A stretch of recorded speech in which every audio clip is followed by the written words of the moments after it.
The other thing that's happening too is that as that realization is growing and as we're seeing attacks, definitions are expanding. Early on, you could sort of say, oh yes, cyber's got a fairly tight definition, information security.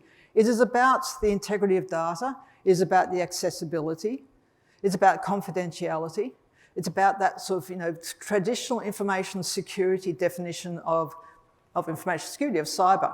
And that was a fairly known thing.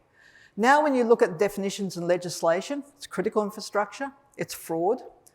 Organisations are concerned about things such as IP theft and competition, its reputation. It is things about personal security. So if you look at the last Cyber Safety Review Board report, which I highly recommend on the lapsus attacks, some of the staff of some of the organisations were attacked were being actively targeted and doxed. Not just the organisation, but the staff were being doxed and swatted.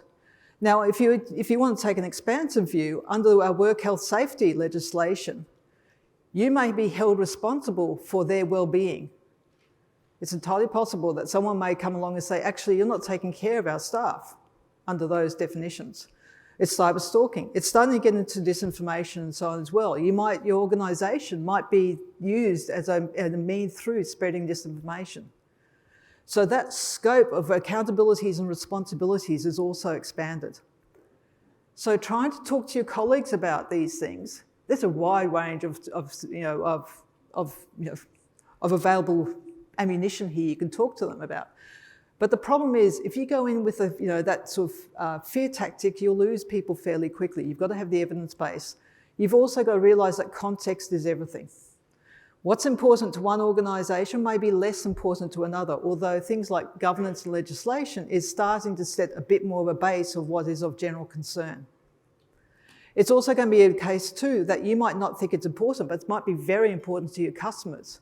So there's second order effects which could be easily magnified. So context is everything. The next question, and that leads to the next question that will be in people's mind is really what's at risk here? And again, context really matters. So in the case of the bomb, for example, if I went and spoke to people about security, it meant nothing.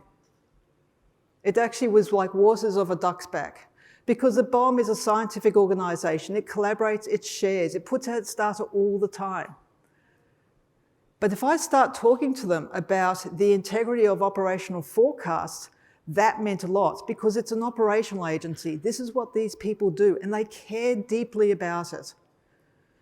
People at the bomb, if people die because of floods or because there's an event they didn't predict properly, there are instances of people getting PTSD in those forecasting centres. They care deeply about these things. So talking about operational data, the data, etc., the forecasts becomes a lever about how you start really getting to pay attention and focus on these things. Similarly, when I was at the Australian National University, when they had their cyber intrusion, by the way, they did a write-up, I highly recommend it. It's one of the few examples where they've actually put it out into the public arena to read. But there too, because the ANU is full of people who collaborate actively, who share information, they encourage openness. Talking about security doesn't get you terribly far. But talking about the safety of higher education, of the higher research degree students, matters a lot because they mean a lot personally to the researchers. And so again, you start talking in those terms. You find the way of what really is the ethos of the organisation. It's not merely about what the organisation says it does, it's what drives an emotional attachment to the organisation that gives you that sort of leverage and gives you that way of talking to boards, to senior leadership, to your peers, to your teams. It motivates them.